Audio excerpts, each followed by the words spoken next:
Good evening. Welcome to the Thursday, February 14th, 2019 Board of Selectmen's meeting. Please stand for the Pledge of Allegiance.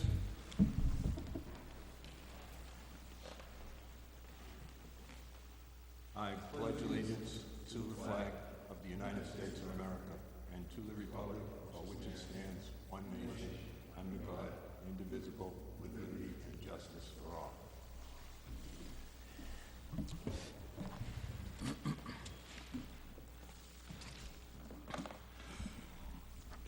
Next on the agenda is opening comments. Richie? I'm all set. Enzo? I just wanted to let everybody know that this past Saturday, we had the the MVP workshop. And basically what the MVP is, it's for municipalities who wish to prepare for climate change impacts, build community resilience, and receive designation from the Executive Office of Energy and Environmental Affairs. That's where Tony used to work, actually, I believe. Right, Tony? Yes. Okay. And as a climate change municipal vulnerability preparedness program municipality, designation will be given to municipalities who complete a community resilience building workshop process to prepare for that impact of climate change and fulfill associated deliverable required to maintain designated status. This allows us to get grants for climate change and resilience to climate change, and it was really a wonderful time. Carl was there, Tony was there, I was there. There was a bunch of us. The whole committee was there. Stakeholders that were involved, from around town, and we discussed how to be resilient. Fire chief was there. The police chief was no, he wasn't. Bobby wasn't able to come, but it turned out to be a very, very, very informative and good meeting, and we have a plan. We're coming up with a good plan to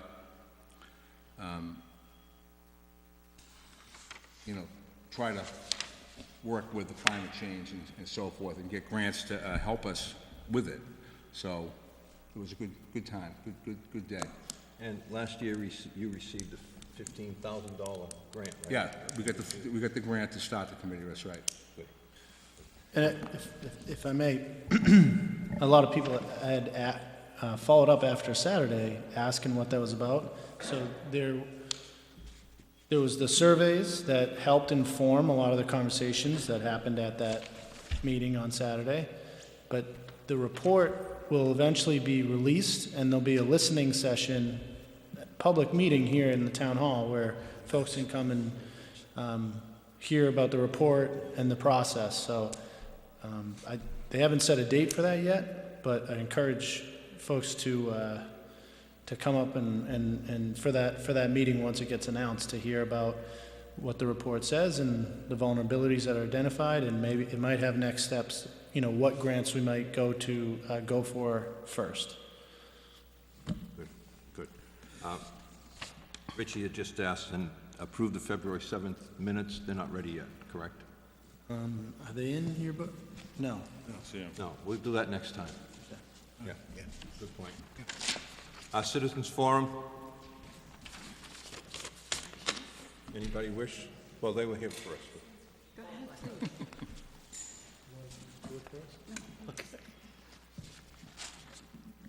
Gentlemen, Bill Mahoney, 179 Willow Road. In the past month, actually back in December, the Northeastern has sent out some literature to the town, and it was concerning, one of the issues was concerning the lobster hatchery, and there was a statement in this that stated that the lobstermen were in collaboration. Several of the other fishermen have talked to me about this, and people have talked to them in the past month asking that question. And a group of us got together to write a letter to have it read tonight, which I'm gonna, and I'm gonna hand it to you. So I'd like to read this right now. Absolutely, Okay? absolutely. Okay. To the Board of Selectmen. Gentlemen, Just over a year ago, several citizens of Nahant discovered evidence that Northeastern University was planning a huge expansion at East Point.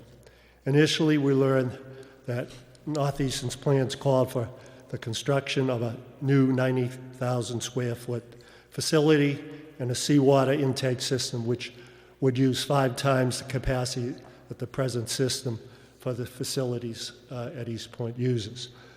Most of the Nahant citizens were shocked by the size and scope of the project. Many were most offended by the total lack of transparency on the part of Northeastern University administrators in divulging their plans. 1,700 Nahanters voiced their concerns about this project by signing a petition that was delivered to the president of Northeastern University during the spring of 2018. Many residents have since placed signs prominently on their properties and have dedicated countless hours and financial support to combat further development at East Point. When it became clear to the citizens of Nahant would not accept this expansion without a fight, administrators at Northeastern began publishing their own propaganda in February 2018.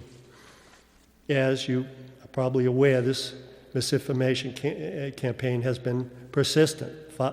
Their 5 mailings to date have distorted the facts and have attempted to bribe the citizens of this town with a bill of goods in the hope that we will be placated into submission. Their latest mailer landed, this was the one in December, landed in my mailbox only a few days prior to the Board of Selectmen's meeting, where Northeastern revealed their 3 revised plans. That was the December 11th meeting. This glossy pamphlet completely fabricated the views of the Nahant lobstermen by claiming that we are actively collaborating with Northeastern and its expansion plans by working to develop a lobster hatchery. Beside the fact that this is fabrication, this publication neglected to mention that the current water intake system has destroyed the larvae of millions of lobsters and finfish over the decades that it's been in operation, as Josh Tressel was reluctantly forced to admit at the December meeting. We, the lobstermen of Nahant, cannot be bought with the promise of a lobster hatchery to be developed in conjunction with the planned expansion. As one of the oldest and most significant lobster fishing fleets left in the Commonwealth, we have closely observed how Northeastern University interacts with its environment, especially in Burlington and in Roxbury. We are not only citizens of this town, but as lobstermen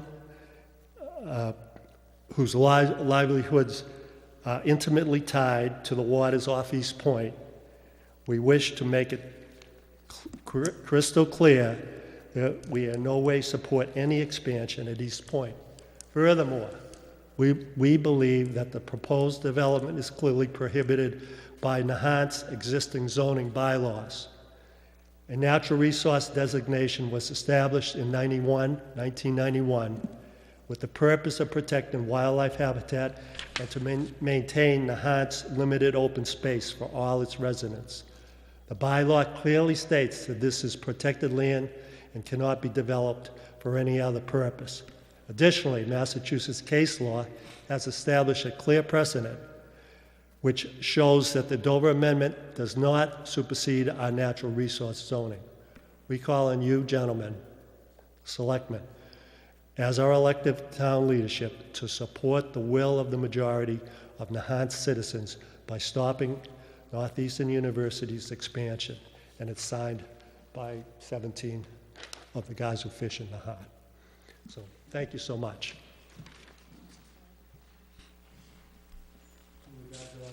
Is this your only copy, Bill? So, We'll make copies of this. so you guys don't support the hatchery? Yeah, You don't? we don't support expansion. No, what about, you don't support the hatchery either? If you read the intricacies of hatcheries, we've been trying all over New England and we're not really successful. Okay, no, that's, That's fine. I wanted to clarify that. You're negotiating, which you guys say you're not. I hope they're not telling you, well, we got this way, and, that's gonna make it awful nice to negotiate. So, as far as the bunch of us guys, we know how to be notch, we know how to get, the berry lobsters, out there in front of us. And, yes, they have, they even said there'd be 5 lobsters or something like that that they're gonna make up. I don't know if you read the fine print. Yeah, I read what they, So, they're just trying to buy us off. Thanks. Okay. I just want to make sure that everybody's on board with that, that's all. I appreciate this, Bill. Tell me what you want to do, because 2 of the guys read it with me, and they're gonna sign a similar one with names. oh, yeah, but I mean, as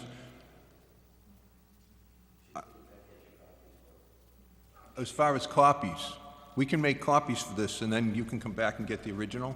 Or do you want us to keep the original? I can do it right after the meeting. Yeah, after the meeting. Yeah. Thanks, Just get it thank you. back to them, that's all. You want to see it? No, he read it, it's fine. Yeah. Thank you.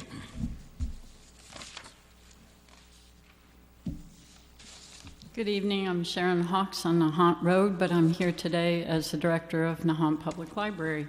As you may or may not know, we have a memory cafe that meets on the second Thursday of every month now. It is for people that have cognitive decline, dementia, Alzheimer's, other similar cognitive disorders, and their caregivers, who are very often their family members. We know that Alzheimer's can be very isolating, both for the person who is affected and for the person that cares for them. So this is an opportunity for people to come by, have some fun, do some arts and crafts, laugh together, and just enjoy each other in a different kind of a way, one that isn't constrained by their memory loss. And so today we had a therapy dog visit us, and we had Heather Goodman came in and did some Valentine crafts, this being Valentine's Day. And so they asked if I could present you with some Valentines from our Memory Cafe. Oh, thank you.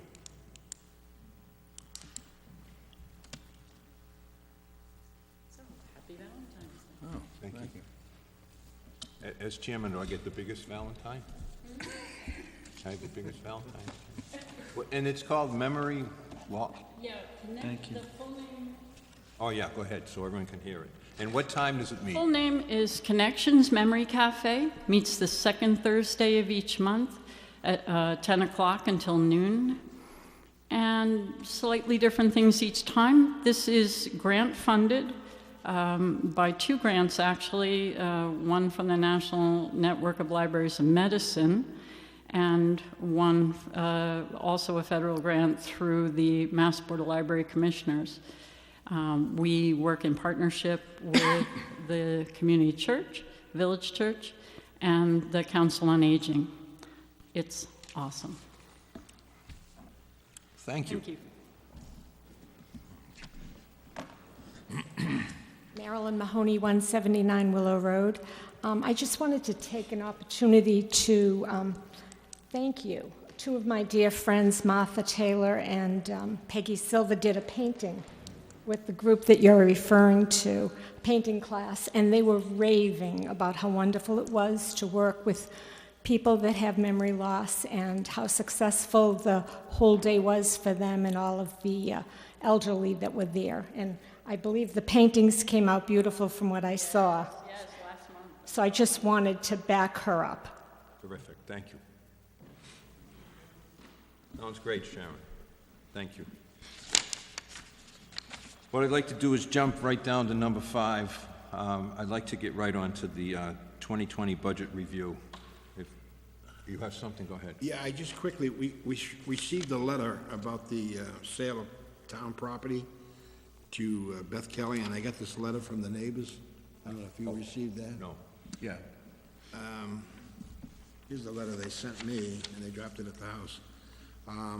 Oh, yes, I did, I'm sorry, yeah. Well, I just want to say, I think we should have town council review this. Right. Especially where it's a town meeting vote, and then request him to give us some answers on this. That's all I want. You can speak to that, right? Yes, so He's involved. at the special town meeting in August, the town voted to authorize the Board of Selectmen to sell this piece of land.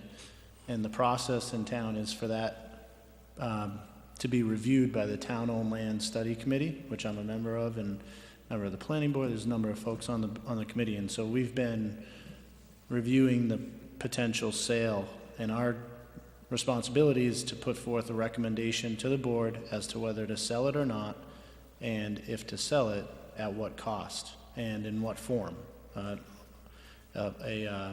In fee or easement, different types of things can happen.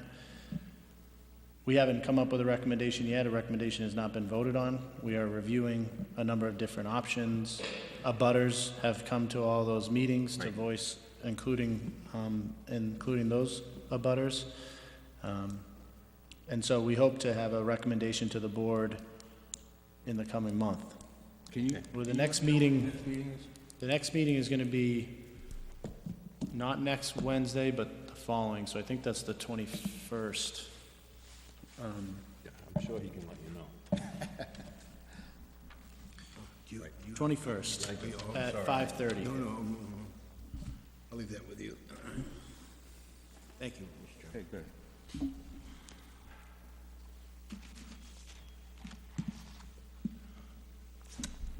Shall we begin? Just a quick preface that Mr. Barletta's been working on this for months, and each of us had a chance to sit with him separately and go over the budget. Correct? Yes. Correct? Mm-hmm. Okay.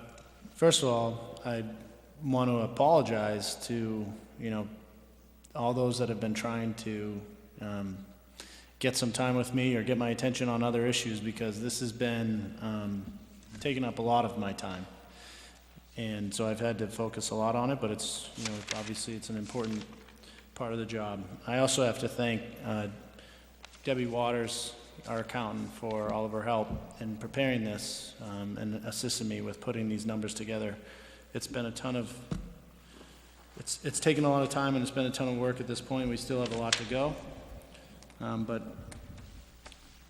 I think that the board will be is comfortable with what I've proposed, and tonight I hope that you will vote to approve and send it to the FinCom to continue the process. I and many before me have spoken about the financial concerns of the town's budget. The former interim town administrator spoke about the need for an override. The 2015 financial operations report from the Division of Local Services of the Department of Revenue identified the concern of the town's reliance on free cash. The Finance Committee report of last year identified that the town needs to consider measures to control our expenditures and ways to increase revenue. I agree with all of those statements, and the Board of Selectmen a couple weeks ago, or actually more than that at this point, voted to, or gave me direction to develop two budgets, one with an override and one without. I've spoken about the need, myself, about the need to secure our bond rating. Without investing in stabilization and OPEB, we are jeopardizing our bond rating, and so future borrowings, if our bond rating is not secured and drops, future borrowings would cost us more money. And given the fact that we have an aging infrastructure and known construction or work needed, it's important that we secure that bond rating so that we're not paying, 1.5 or 2 times back what we borrow. We also have estimated about $600,000, which is 25% of the total cost to storm-related damages from last winter. FEMA will reimburse us 75% of that, but we have to pay 25% of it. Now, we did a short-term borrowing in order to pay for those storm damages, and we still have a lot of work to do, but we have to pay $600,000 of that.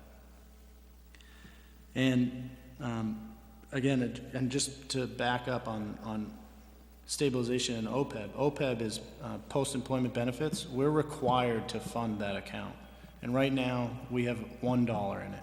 We have not been putting money into that account.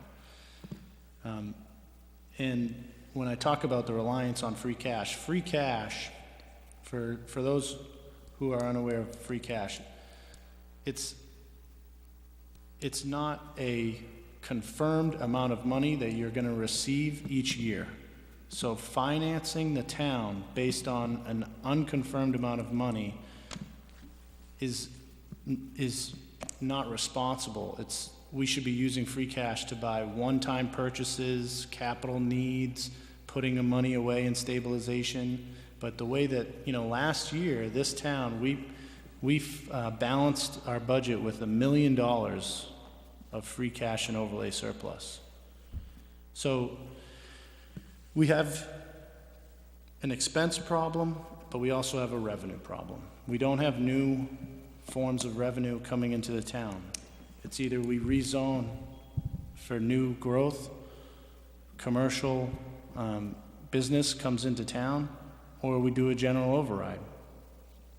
And on the expense side, we have to think about, how we are paying for services, maybe restructuring some of the services that we have, utilizing grants, investing in energy efficiency to reduce the cost of utilities. So it's a balance. What we're trying to do is solve in two ways. Be tighter on our expenses, but also bring in some more revenue that is going to help the town set us up for the future. I talked about free cash a moment ago. Last year, we had about $240,000 more in free cash. So this year we are only at about $750,000 in free cash.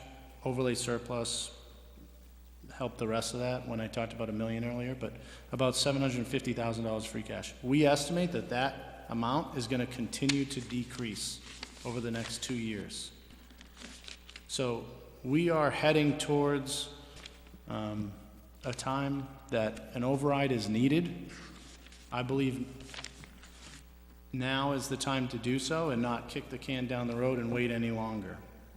The $600,000 in storm damage that we owe, if we were to borrow for that instead of try to pay it down with an override, we're adding about $130,000 to the total cost of that loan.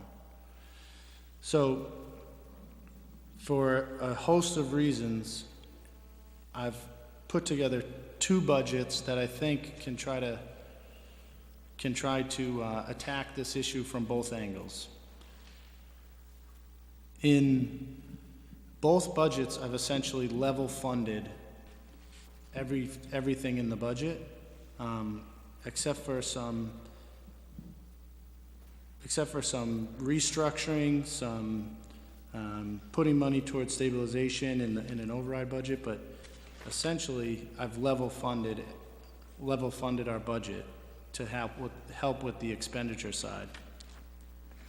In total, my no override budget that I'm presenting to you is 0.14% larger than last year's budget, 0.14%. My override budget, which, when I looked at the override, I thought, let me look at bill impact, and it's something that I spoke to you about a few weeks ago. A $600,000 override, bill impact on the average home, about $647,000 home, would be $433 in the year. This override that I'm talking about is a general override. It's not a debt exclusion. This would be something that would stay on our tax rate. And I believe we need that in order to sustain our, like I said, secure our bond rating, continue to be put money into stabilization and OPEB, and also become less reliant on free cash, which we know is decreasing. So I looked at a $600,000 override, a $700,000, an $800,000, and $1 million override. Where I landed with this budget is a $600,000 override. With a $600,000 override and the other changes that I've made in our budget, that budget would be 1.64% more than last year's total budget. So it's still a very small increase. We are still I'm trying to be as tight as we can on expenses as well. So it's not just take more money from the taxpayers in order to solve the problem. We're doing trying to do a little bit of both, and not take a lot, you know. Just for reference, last year, the budget was a 10% increase from the year previous. So I'm talking, in an override budget, it's a 1.64% increase total. In a no override budget, it's a 0.14% increase. In my override budget, we would be paying about $400,000 down on the storm debt. Plus, we'll be putting money into stabilization, we'll be putting money into OPEB, we'll be putting money into civil defense, so folks that additional money into civil defense, so folks that help us out during emergency storm-related issues. I'm also going to be looking to hire a consultant to come in and put in, to create financial policies for the town. Something that we haven't had ever, I don't think, and something that I think is important. You know, if we're going to be asking for the taxpayers to put more money up, that we're being responsible with that money. A few capital infrastructure needs, like de-leading in part of the police station. One of our fire trucks needs a new pump. Upgrading IT, upgrading our public access equipment. Also included that is the schools. The schools are level funded in this budget, which ultimately would result in a cut because of their contractual obligations. So an override, they would get that additional funding that they need. And those additional costs for them is really because of the tuition costs that went up from out-of-town schools. And also we have, so paying off most of the storm debt, putting money into stabilization, OPEB, civil defense, the schools, some capital needs, and some borrowing. And so one other thing I'll mention in here is that in my no override budget, salary-related items have a 1% increase, which equals about $30,000 total. In the override budget, it's a 2% increase, so another $30,000. This override is not about salaries. It really is not about salaries. That's a footnote in what this override is going to be able to provide. But I think it's important to be upfront about those differences. But I also want to say that, you know, the folks who work for this town took a 1% one-year deal last year, and the cost of living went up 2.25% this year and went up 2% last year. So it's a modest increase. I think it's the right thing to do. But again, I can't stress enough that it's a footnote in what this $600,000 is going to. The keys here is paying off most of the storm debt, putting money into stabilization and OPEB, a couple extra infrastructure needs that I believe we need, and stabilizing our budget so that we're prepared to be less reliant on free cash that we know is no longer going to be there in the future. Can I just ask you one question? Yes. Where it says debt, are those previous debts that we're paying off with it? No, those three, Public access, no, so, actually, is that capital? that would be borrowings that we could do this year, but if we don't get the override, we're not gonna borrow for them. You know, public access TV, the public access equipment, in my opinion, is something that I hear a lot about, that, you know, folks out there right now probably can't fully hear me. And it's something that we really need to improve. But given the financial situation of the town, I don't want to borrow for that unless we have an override, and I think that we can afford it. And The other thing on there is fire tools and motorcycle for the police. why do we need a motorcycle? I actually spoke to the chief of police. The current motorcycle that we have is at a point where the trade-in value now, it would be best to, you know, general maintenance would be best to trade it in now. Financially, it makes the most sense. However, given the circumstance of the town, we're taking that, I haven't had a chance to update that. We're taking that off the list regardless of the override. I mean, I think you need to look at it, is it a need or a want? I don't believe we need a motorcycle, so. Well, like I said, that's why it's not included in the no override.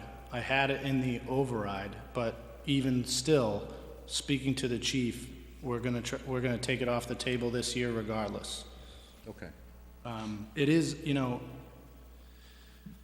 it's a balance of, What do you mean you're gonna take it out? We're gonna still have a motorcycle. we have a motorcycle now. Right now would be the best time to trade it in and get a new one because of the value that it has currently. Versus a year or two down the road, we're not gonna get much more for that motorcycle when we go to trade it in. However, it's a tough decision to make. Proper management says do it now financially, but given the total, you know, the big picture, we're gonna try and stretch it out and see what I think we we can need do a in the motorcycle. future. It's been very, very useful, very productive too as well, especially with what's coming across that causeway. I'll say that, you know, I think that the department heads in this town are on board and understand the financial situation that we're seeing, and have tried to really take, you know, things that, unless they're absolutely necessary, things that we use every single day, to kind of push those to an override or next year, or find alternative sources of funding in order to pay for it. You know, the fire station, the fire department received a grant for a brand-new fire truck that we'll be receiving next month. The harbor master boat sunk. It needs to be replaced. We were able to work out a deal with Lynn Fire, and we're getting an unbelievable deal there, something that would have cost the town upwards of $100,000. We're gonna replace that for free with almost a brand-new boat. That's excellent. The library has a terrace. The terrace on the library is essentially, you can't walk on it, it's in disrepair. They just received a $70,000 grant from Historical Commission to help repair that. The school, you know, the school and the police worked together to get a grant for upgrading the cameras for security in the school. The Green Communities and the MVP Committee are, the Green Communities Committee is going to put us on a 5-year plan for a 20% energy reduction, and that's the second biggest expense of the town is our utilities. So it's gonna take some time, but that's gonna produce massive savings for the town. And the MVP program is gonna potentially make us eligible for significant funding to help improve our infrastructure and the way that we handle future storms. So that's major monies down the road.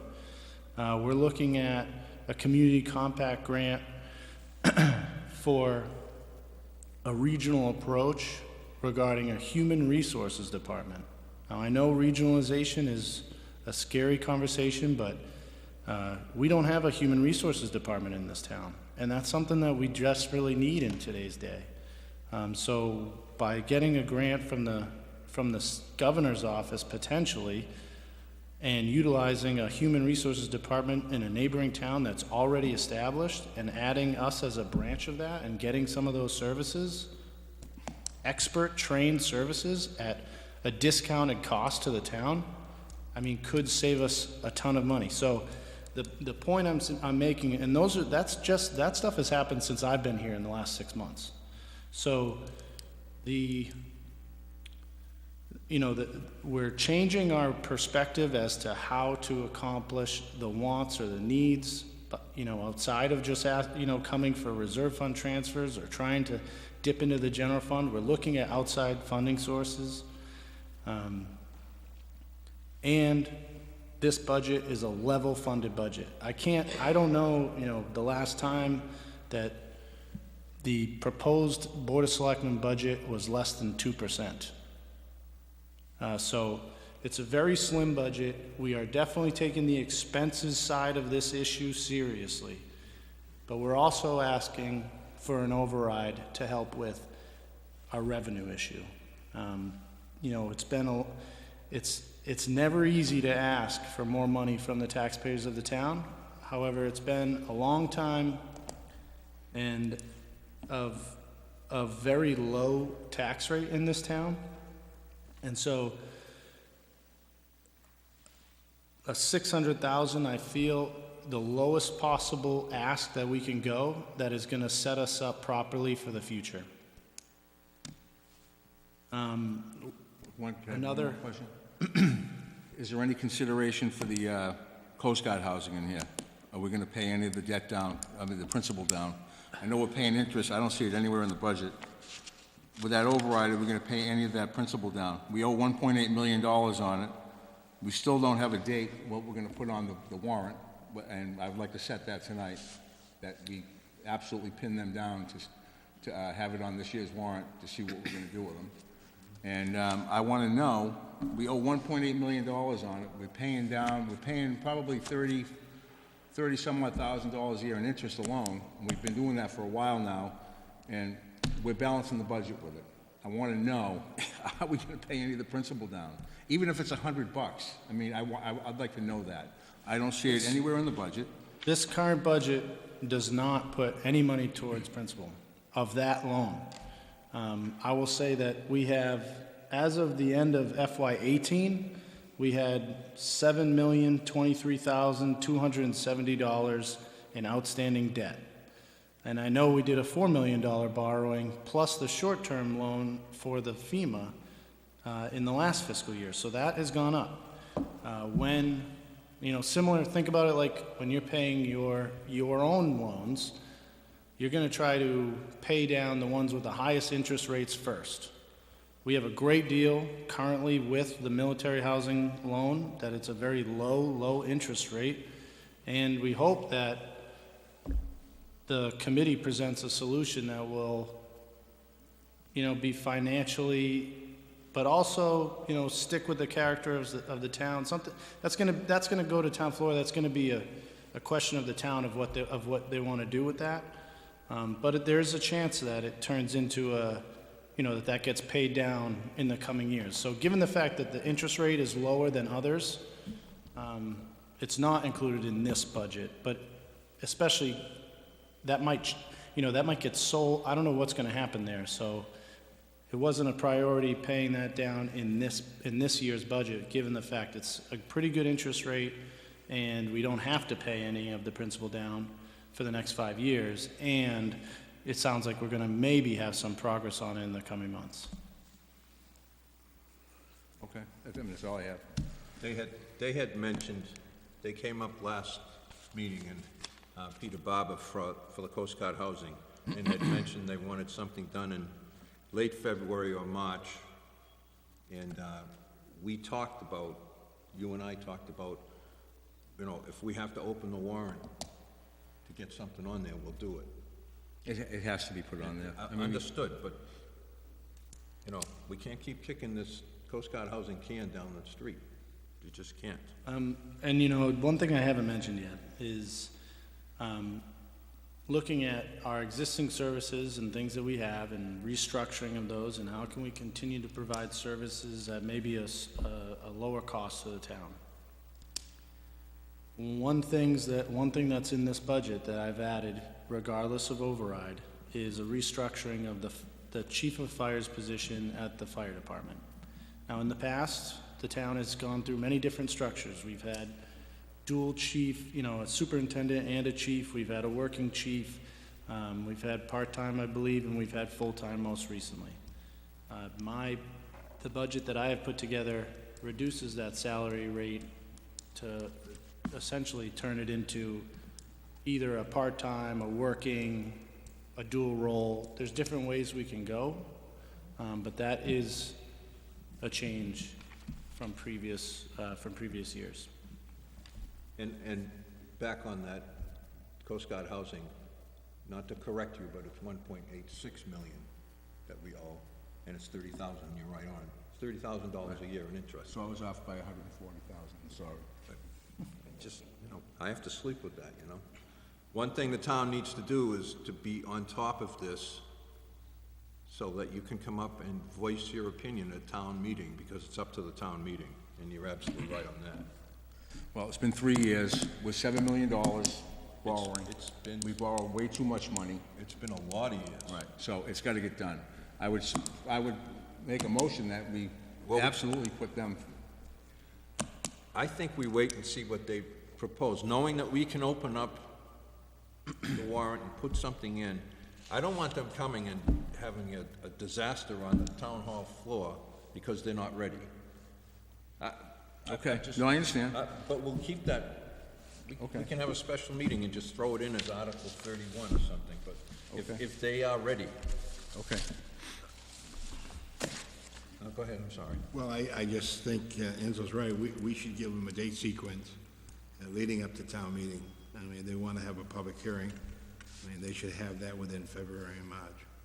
And then a date and have a final, we should give them, you know, direction. So they put something, their recommendation in the town warrant. And we should leave that, you know, open, and we need that so we can get, you know, get the townspeople ready, exactly what they're gonna recommend. Because it's, I mean, I wouldn't wait for, this has been going on for a long time, and I just think, they've had a few years to study all this. You know, I think it's just a time, we need to give them a timetable. Enzo's right. Oh, I don't think so. You don't think we should give them a timetable? No, you guys can vote it in. I'm not gonna sit here as a selectman and have them say, oh, we weren't ready. And then, oh, let's give them a date that they should come back to us. I'd be with that, and say, then at that date, we say, hey, look, That's fine with me. That's fine. 2 more meetings, another month, max? I'll just, if I might, the warrant needs to be finalized by the end of March because of the printing and the books that have to go out. So if you're gonna ask them to come before you so you can make a decision on whether or not to include them in the warrant, just be it before the end of March. But that's what I was saying, Yeah. around the 14th of March. That's fine. That's 2 weeks. Does that give you enough 3 time? weeks. Put it in the articles for the warrant? Right, Yeah. right. We have till the end of March, you just said. But, yes, but I caution both of you that they may be not ready. Oh, I know. Well, I mean, we can hope for the best. We can not pressure them, but we can ask them. I'm gonna move that we open the warrant tonight because I've got an article to be put in there. We need to get straightened out. Okay, after the budget, we'll do that. Yeah, no, just one article. Yeah. Okay, we've gone over this. Do you want to go over this for the public, or do you, what? I mean, the total, so a no override budget, the total number is $12,875,148. The override budget is $13,067,274. And I'll just remind you that last year's budget was $12,856,638. So a no override budget, again, is a 0.14% increase from last year's budget, and an override is a 1.64% increase. And that override is going to get us paying off most of the storm debt, putting money into stabilization, $100,000, $25,000 into OPEB. The schools are going to be funded to where they need to be. A few necessary capital projects, financial policies, and set us up, by doing all those things, by the stabilization OPEB, that's going to secure our bond rating so that we can withstand, for borrowing in the future. Has everybody seen this? Every department has seen this? No, I've gone through each department with each other, but seen the entire budget, not yet. And, I hope to discuss this more throughout the process and Right. Put together, some sort of presentation so that folks can understand it more, and I'm happy to, I've been thinking of maybe having some meetings outside of Board of Selectmen meetings where folks can come up and ask questions about, what's included in the budget and, Sure. and what's it for and things of that nature. Questions, gentlemen? Well, I want to make sure that you got in the budget like the, behind the fire station, the tennis court and the basketball court, that's a disgrace. It's, the fencing, that has to be repaired. I Put money in that. Have you got money for that? don't have money in this for that, Right. but what I did do is I submitted a number of applications to the Community Preservation Committee Okay. for CPC funding. That falls under recreation, so it's an eligible criteria. Included in those applications were the tennis and basketball court of Flash Road, the half-court basketball court at the Johnson School, the Little Nahant Playground, beach access at Tudor, the removable stairs, Okay. a number of different, dredging, the women's softball field, a new backstop, and scoreboard. There are little things there that the town desperately needs, but tend to fall off the table when you have such major other priorities. We're at fault. We haven't stayed up with the maintenance of what we have, especially in the recreation area for the kids. Well, yeah, but unfortunately, the town's been faced with tough decisions, and, I think with, this was great. Hopefully get you back on course. Get us back on course. Well, Well, I suggest, Mr. Chairman, we vote on this budget now, so that then he can explain which budget, we're gonna recommend and go with, with him. Approval or not approval, you know what I'm saying? what we vote on tonight, I want to make sure gets to the Advisory and Finance Committee. there's a motion, you have a motion under tab 5. Reason that last year was a disaster for them and for us. Yeah. It was late, That, yeah, we had 3 administrators. right. But this year, this will be very good with, If we voted in tonight, we can give it to him. instead of the Tomorrow morning, 31st of January, it's Valentine's Day. That's doable. That's doable. Certainly hope to improve upon that next year. This is, my first budget for the town, and came in August, so, I hope to be able to submit that to them sooner next year and start this process earlier. And I know that there is a desire on their behalf to potentially include something in the warrant that would move the town meeting to a date in May, 1 month later, where not only will that give us more time to prepare it, but they will also, the town, will also have more information about funding sources from the state at that time. right now, we're kind of a little bit operating blind. We have estimates that tend to become true, but it'd be nice to have a little bit more time. Ready to say something? No, I would just like to commend you, Tony, for being only here 6 months. You've gone through a lot, and all of the various grants that you've touched and got approved for us is very much appreciative. I know you don't like to blow your horn, but I will. You've done an excellent job in getting the budget. It's a very difficult year with the northeastern problem, and there's a lot to this thing. You come in at a tough time, but you're handling it very, very well, and you're doing an excellent job. I just like to say that. And Are we gonna make are we gonna motion to send both budgets to the FinCom? Override and no override? There's a motion in your books under tab number 5.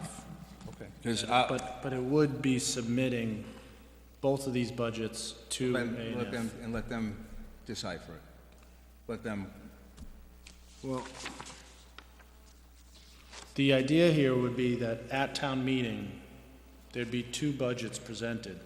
One of them would be contingent upon the result of an override vote. but the Finance Committee have already met with the town administrator, and they've advised him that they're not in favor of any override whatsoever, and they want personnel cuts to balance the budget. And am I correct? So I'm not, you know. this is the Selectmen's budget that we send to the Advisory and Finance Committee, That's correct. and they make recommendations to the town meeting. Recommendations on our budget. That's correct. And as far as I'm concerned, this is the budget. Looking further, And in the course, if I may, in the course of one of my jobs, I work for the Department of Revenue Local Services, and I keep in contact with some of them, and they keep saying, and I'm sure they've said it to you, Mr. Barletta, when are you gonna stop kicking the can down the road? I'm sure they've said that to you, because they said it to me. And I was like, oh, I'm a selectman, I gotta listen. But it's the truth.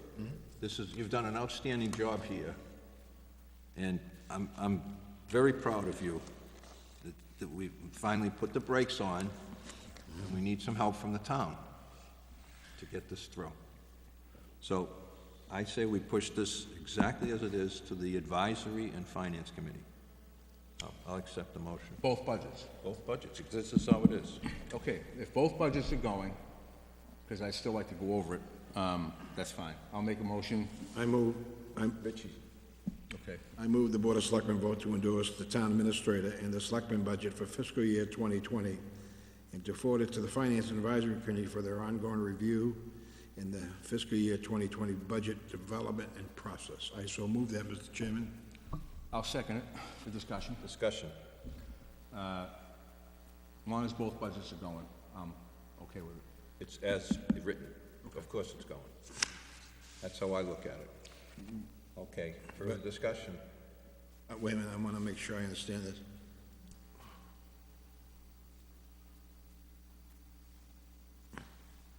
Why wouldn't we just send them one budget? I don't know why we send them 2. Because the override is a ballot question that actually happens the same day as town meeting, as well as motions on the floor. So you have to, because we have to have a balanced budget, you have to submit 2 budgets, one with and one without.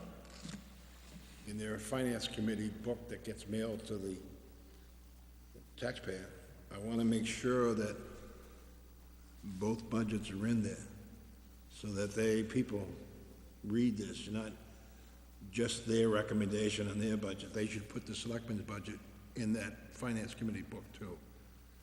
One column, our budget, their recommendation, and then the override budget, so we can, especially if they're voting already against it, the override to begin with. I don't, not even giving us a chance out of the box. Yeah, well, it goes, I think it should go as this. It's our budget. Which are we recommending? Are we recommending Recommending the balance, the budget override and the selectmen? override budget? you have the town vote on both, Right, but are we, and then if the override gets defeated, we go back to the other one. yeah, but it's the town selectmen, are they voting for the override? We're gonna vote for the override tonight so we can set the date sequence for that? Yeah, we've already voted to do it, but we haven't set the date yet. Okay, and are we approving the override tonight? The Board of Selectmen? Oh, I thought we are, yes, well, okay, we'll Well, approve it. so what you've done to this point is you've voiced support and direction to me to create a budget with 2 columns, one for an override, one without. So the process now is to send that document to the advisory committee so they can continue their process and put their recommendations together. At the next Board of Selectmen meeting, I don't have the updated warrant quite yet, but when we open the warrant, you'll actually make a motion voting to put the override on the ballot. So that's another step in the procedure. You've already, I mean, you guys have voiced support for it. Do you need approval from the Board of Selectmen tonight on the override budget? No, I just need you to bless this document so we can send it to the Advisory and Finance Committee. And we left the actual meeting time for the referendum to be in June, but we haven't finalized with the vote yet. That's where it was left, Richie. You had mentioned March, and it's way too early in It's gonna be a referendum vote. referendum vote. So, but we won't finish the annual meeting on the budget if we don't have an answer for the override. Well, let the FinCom work on this. Well, they've already voted not, Essentially, they said no to the override already. And they haven't, I don't think they've they voted on they it. have not voted on it. They've expressed concern about an override and have expressed concern about our expenditures. It's an ongoing process, but I'll just, to clarify, Richie, at town meeting, my understanding at town meeting, what we will do is we will approve a budget. That budget will be balanced without an override, and it will have contingencies if the override passes, that it would increase certain line items and continue to be balanced. So at town meeting, you'll actually be, in theory, you'll be approving both, and the result of the vote, if they get approved, would kick in which number from which budget. This is only a suggestion. We can open the town meeting in April and postpone it to June, and then have the override question somewhere in March, April, May, somewhere in there. So when we go back in June at the annual town meeting, we'll have the numbers for July 1st. It's a good idea. Not a bad idea. Well, let's think about that. Yeah, we got time. I never even thought of that. Yeah, There's certain, we don't, I mean, we just postpone it, because they know it's an override, so then the people in, March, So April. election day on the 30th, or whatever day that is, That could one be could- referendum day too. Yes. Yeah. Wow, your brain's really on today. That's very good. After a few decades. Nice. So we'll I like that. That's doable. so we're gonna send them both. But let's send this as it is to the FinCom tonight, Okay. or whatever. Vote on that. And Let them we read work the on it. motion. Yep. I'll call the vote. All those in favor of sending it as Yeah, is? that's fine. Aye. Aye. Aye, unanimous vote. Thank you. thank you. Good job. Nice job, Tony. Without the staff, without the department heads, without our accountant and our team, I wouldn't be where I'm at right now with this budget. So I have to mention, Debbie Waters and each department head for working with me, preparing this budget. I do have questions though, still. Needs and wants. Just remember that. But luckily, they're yours. That's right. Mr. Chairman, I move we open the warrant and for the SOPR out. Oh, The go reason why we open the warrant is to make sure we have, send this question to legal counsel on the, what was the question we had? God, Oh, the land? not on the land deal. Yeah, we need that answered, but there was another thing we wanted to answer, have the town council. That was the article for, I just praised you, Mr. Lombard. no, I'm just, I forgot, what was it, what were we gonna bring up? The, not the land, sale of the land, but the other article that we wanted to put in the warrant, we need legal, Oh, for the town council to review it, is, Coast Guard housing? Maybe? well, that was one of them, but, you Just got throwing that some one ideas down? out there. No, but the other one was, God, I can't remember. Well, let's do that next meeting then. Well, it's something to do with, I forget what it was. Something that, I forgot, I just completely, I was on the budget, my mind is, I completely forgot, I should have wrote, wait a minute, I could have written it down here somewhere.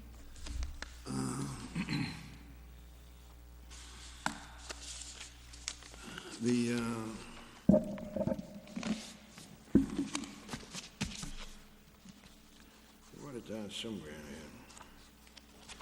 here. God. Can, Enzo, you reminded me of it.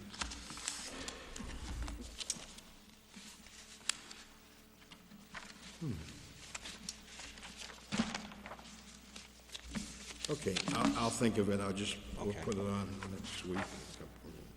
Let's go to new business. For the next meeting, let's think about what you said as far as April, postponing the town meeting, but having the election and the referendum that day. Sure. Okay? Well, we gotta get with the town moderator, you know, Yeah. once we, meet with And them. Tony, you can talk to the town moderator, et cetera. Yeah, well, the town meeting currently in our charter states it has to be the last day of April. So for this year, we have to do that. If we wanted to, but I think you can postpone, once you go into it, you can postpone to a later date. But, you know, maybe I can have legal counsel here or the moderator here for the next meeting so that we can have a discussion about it. Okay, good, thank you. New business? Approve Nahant Cultural Council 40 Steps Dance. okay, 3A. I move that the Board of Selectmen vote to approve the 40 Steps Dance hosted by the Nahant Cultural Council from March 29th and 30th at Town Hall. I was supposed to read that, Oh, he did. Yeah, he did. Oh, jeez, I'm sorry. I'll second the motion. Discussion? Hearing and seeing none. All those in favor? Aye. Aye. Unanimous. Approve Big Ryan Storyteller for Children's event hosted by the Nahant Public Library, hosted at Town Hall. I move, Mr. Chairman, the Board of Selectmen vote to approve the Big Ryan Storyteller for Children event hosted by the Nahant Public Library on February 20th at Town Hall. That must be the vacation week? Vacation week, yeah. Yes, yeah. Librarian said yes. Yes, so moved. Second? I'll second it. Discussion? Those in favor? Aye. Unanimous. Town Administrator report. You've done enough talking, right? Yeah, I think so. I got a couple things. Oh, closing announcements? I have a couple things first. Is that all right? Yeah, do it in, closing announcements. You're gonna close me out, huh? No. Okay. I just want to let everybody know that I had put out there, oh, okay, Richie, I'll let you go. I want to revise the article for the warrant. We've got to open up the warrant on the wetlands. Remember that article, The bylaw? the bylaw? Yeah. We want to reverse that in the April town meeting, or the next warrant. It's on there, isn't it? It's on there, Oh, it's on there? I didn't see that. Yep. Oh, it is? Oh, okay, I'm sorry. I guess, I don't know. That's what it was. That We was, saw it, it's on there. okay. All right, good. I wasn't sure. That's why we're having the meeting at the country club, because the last time the wetlands bylaw came up, it was extremely crammed in here, probably over capacity, and we weren't able to have an efficient, process, or we heard a lot of complaints about the process being inefficient because of how many people were here. So, given that is on the warrant, I have to prepare for a repeat of the number of people, so that's why we're gonna be hosting it at the country club. That article needs to be reversed because Northeastern went right by it, didn't even affect Northeastern.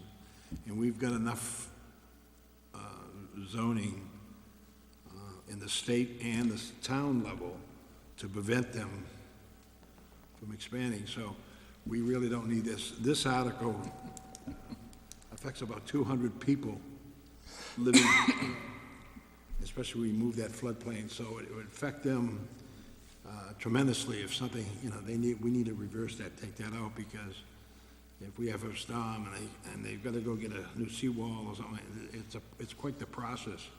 And we've got the safeguards already in with our current zoning bylaws and on state level and local level for Northeastern. So it's a kind of a moot point, but it's affecting those 250 people living along that shoreline, which we don't want to punish them. And that's what we're doing with that article. That is the speech for the town meeting. No, I understand, but I wasn't sure it was in there. Okay, that's good. Listen, No, this is good. I'm getting old and I missed a few meetings. I'm sorry, Tonight, I put my glasses down. yeah. I was home alone. Yes. And I couldn't find them. I got here at 10 or 7. So, you're not alone. No, I can find my glasses, but I wrote it down somewhere. I just want to remember. No, I understand. Gee, thank you. But I am getting, we're getting up there, so. Enzo? I want to wait. Oh, I'm sorry. The fire chief, he's here. The chief, you want to say a few words or something? Can I just, No? Nothing? give me 5 minutes? Sure, yep. go ahead. Okay, so you know that we don't have an open space committee, and I've been after this for a while. We need to have an updated open space plan for many different reasons. It allows us grant monies, and it's just a state requirement. So I put it out there, and I have Margaret Alexander, and I would move that we accept Margaret Alexander, Diana Brandy, Dana Sheehan, and I have actually a couple more that are coming through that want to be on this committee. I will schedule a meeting next week with them to give them their charge, so they know what to do, how to do it, even though I could probably take a lesson in it myself.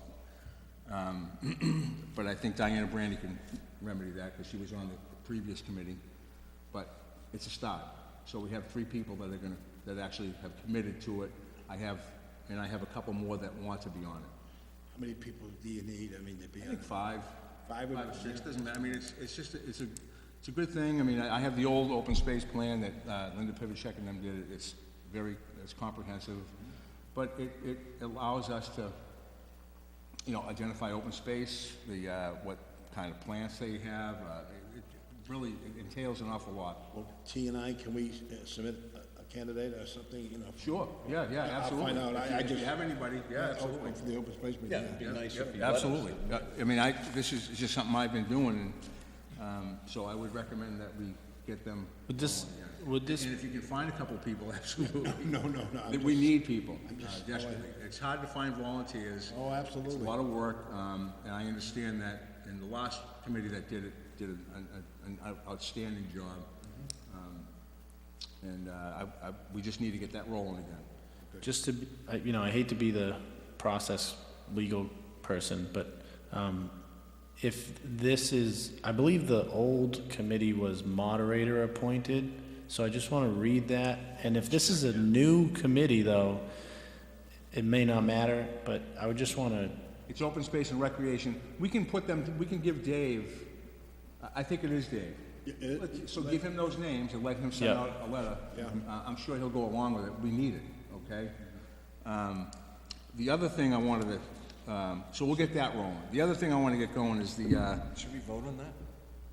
I don't think if it's appointed by the moderator, which I think it could be. Okay, you'll be in touch with We need to get a hold of Dave Conlon to let him do it. I will. Yeah, Tony do it. Solarize. So I went to a solarization meeting over in Swampscott Monday with Ellen Goldberg and Nicole Gogan, two great ladies that have volunteered in the town of Nahant, and I want to appoint that committee. I want to have a solarized committee appointed in town by us. There's 2 people there. They have a couple more, I think, that they can come up with. Essentially, we'll get a grant for this, and I was new to it, so I went over there and sat with them. We'll be working with the town will work with Mass CEC, Nahant, Salem, Swampscott as a collaborative to select a solar provider. I think that will let people know that the town backs this provider and they don't have to fear getting bamboozled by any one of these companies. And I think it'll probably give us buying power, give the customer a buying power also. We'll get a grant for this. Each community will. We'll be working with Salem and Swampscott. There's huge benefits for solar. I mean, we're moving forward. I think the town is moving forward with the MVP, green communities, the Solarized Committee, and we're going to cut our energy solutions in half, I would assume, at some point. So this is all good stuff, community rating system. This is all good stuff. So I would ask that we appoint Ellen Goldberg and Nicole Gogan, and we'll have some more appointments later to work on this committee. Is that? This is a brand-new committee, right? Yeah. So we have to vote in the committee, Yeah, and then vote. you appoint those. I'll make I'll Why don't make you a motion that we start this committee and give them some buying power, give them some powers to I'll second your motion. Okay, further discussion? Those in favor? Aye. Unanimous. And then I move we appoint, who the two in the, It's Ellen Goldberg. right? She's actually on the Green Communities, and Nicole Gogan, who's on the Green Communities, and so. I second that, move the appointment to those. Okay, very good. So we'll send out letters to them. Absolutely. I can put together, continue, sorry, continue. No, go ahead. I can put together a, committee description, how many members, what the term is, what the responsibility of the committee is, and provide that for you guys for the next Board of Selectmen meeting as well. Yep. And I'll just say that the Solarized program is extremely successful across the state. Yes. And most of the time, it's one community taking advantage of that program, and it's a residential it's actually for the residents. So folks people who live in town that want to invest in solar on their properties, they can now they're going to getting a better price because this one provider, is offering this to the entire town. Plus, it's a trusted provider based on the review from the Clean Energy Center, the Mass CEC. So the fact that we're going into it with 2 other communities is even, potential for even more cost savings to the residents to invest in solar. So it's a great program, and I'm excited that folks from town are getting involved in it. Plus, it'll show that, we'll be working with GIS maps to show the different areas of town that have solar. I mean, it'll get people to understand GIS better too also. I mean, there's a lot of benefits to this whole thing, so it's a great deal. That's it. That's all I got. That was 10 minutes. And when I went to this meeting, there was efforts to get Charlie Baker to consider solar panels, and they weren't successful. On his house? Yeah. Figures. Okay, on closing announcements. We all received this from Keep Nahant Wild. I thought it was well done. And I talked with Diane Monteith for about 10 seconds, just to tell her it was well done. And what Bill had brought up before, I wanted to save till the end. I'm glad you stayed. The East Point, in fact, the proposed development is prohibited by Nahant's existing zoning bylaws. East Point is zoned NR for Nahant Resource. And this information was sent to me before, and I stored it, because I've approached this a different way, and that's how I am as a selectman. But property zoned NR cannot be developed for any other purpose. To stop NU, all we have to do is enforce our bylaws.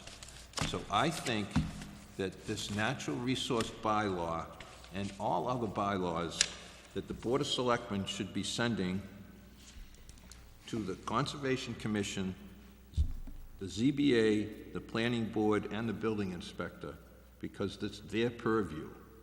I think they should come up with an answer to this so that we can know the answer.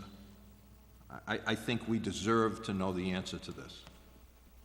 Because there is a map, I've seen the map, it was sent to me, about NR. And if our zoning bylaws stand up, well, I want to know that as chairman.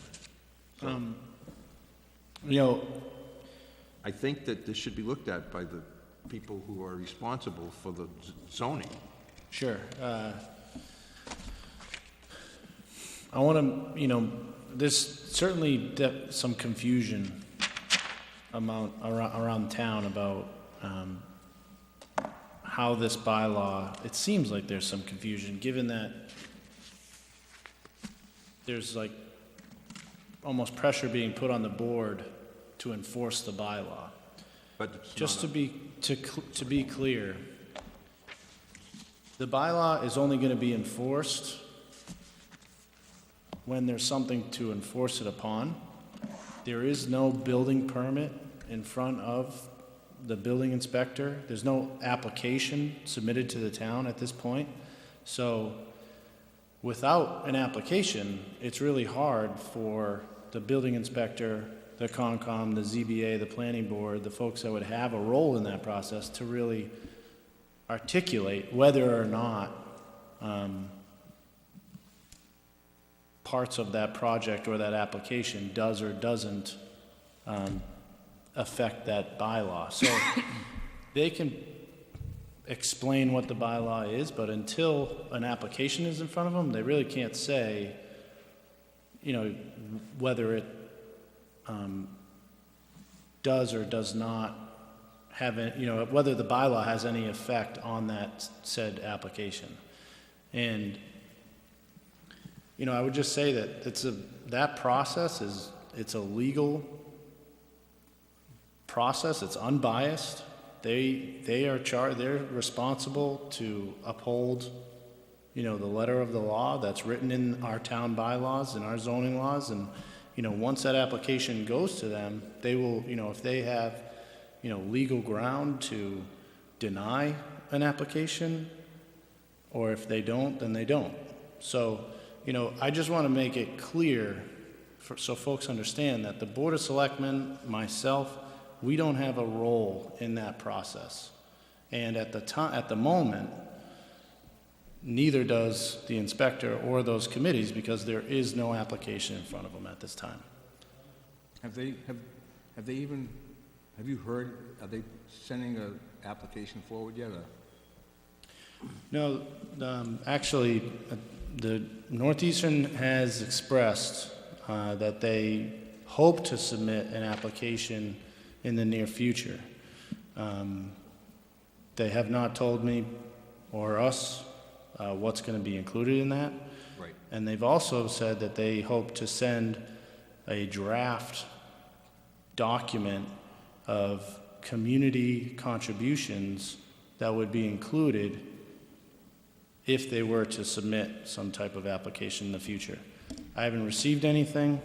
I don't know what's on it, but that news, came in this week. Okay, but when we receive that, we make that public that I same would- day, right?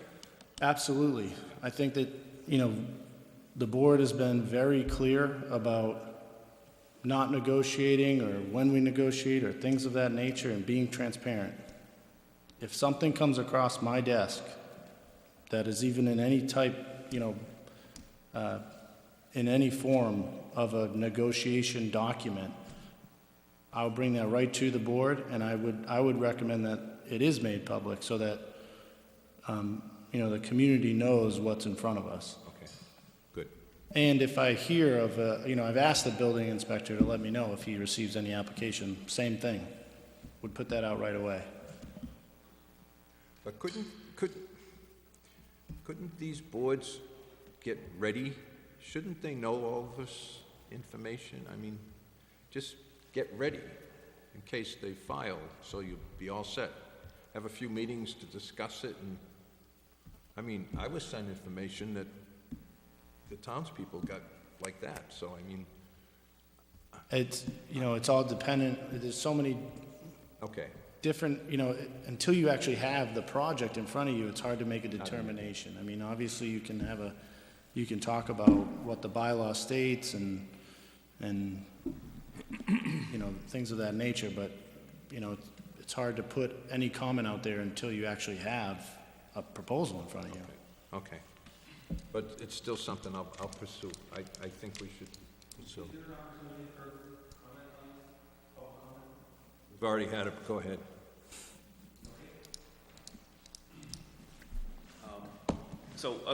I'm Josh Antrim, 267 Nahant Road. So I've looked at the zoning map. All of East Point is in the natural resource area, and I've read the zoning laws several times, and there's no interpretation required. It says you can't build there except for recreational buildings, period. So if you haven't read that, I think you should, and I think you'd agree with me that there's no room for interpretation. There's no wiggle room, about that. It's black and white. Now, there is an opportunity for Northeastern to circumvent Nahant's zoning bylaws via the Dover Amendment, but Nahant's zoning bylaws are perfectly clear, black and white. And I agree with you, T, that we should prepare, right? There's no sense waiting for someone to file a permit when they've already said we want to file a permit. Why don't we prepare and have a position as a town? This is our interpretation of Nahant zoning bylaws and what is allowed via the Dover Amendment. It's about getting prepared. So I would support the notion of getting the planning board prepared, the building inspector prepared, and so on. So that's all I had to say. Thanks. If I may, legal counsel is in the process, town legal counsel is in the process of reviewing our town bylaws, and because, the Keep Nahant Wild and other folks in town have approached us with that issue, so they are reviewing it. I guess, let me just back up and clarify. There's nothing, what we've heard is enforce the bylaw. There's nothing to enforce yet because there's nothing to enforce it upon. I actually agree with Mr. Antrim on what he said. Certainly, our legal counsel is reviewing it, but, the inspector or the Concom or the planning board or the ZBA is not going to make a determination on that before an application were to be submitted, because there is a process that they have to go through. Understood, but prepared kind of fits with me too, Josh. But I agree. As long as legal counsel's there, that's good. Can I have permission Absolutely. to speak for a minute? Marilyn Mahoney, 179 Willow. I agree with you, T. I think that we have to be proactive as a community and get ourselves prepared. At the last meeting that was held here at the town hall, Northeastern gave us 3 different renderings.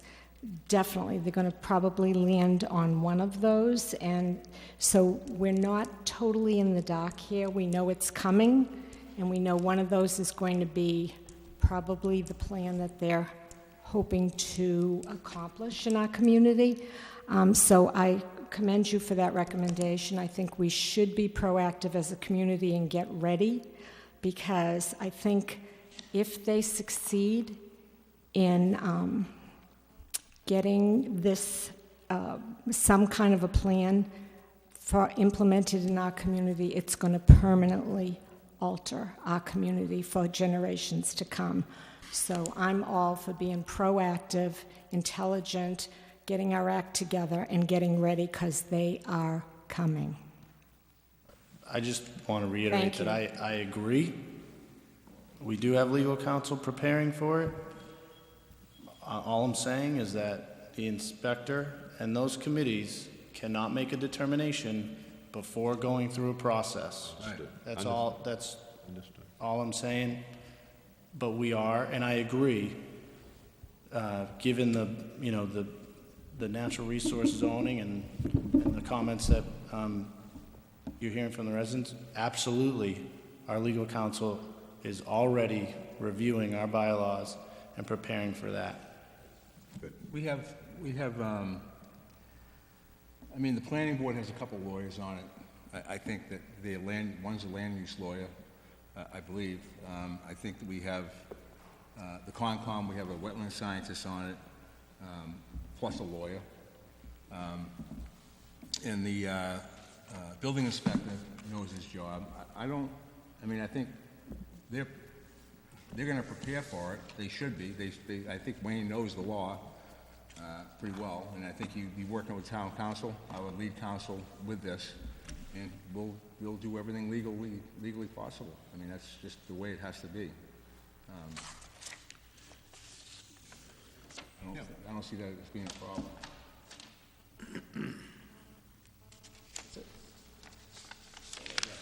Closing announcements, Mr. Lombard? You all set? All set. Nope. Mr. Burrell? My closing announcement is kind of cut and dry. I will not be seeking re-election. We are adjourned. Those move to adjourn? Motion to move. I'll second it. We are adjourned. Unanimous vote.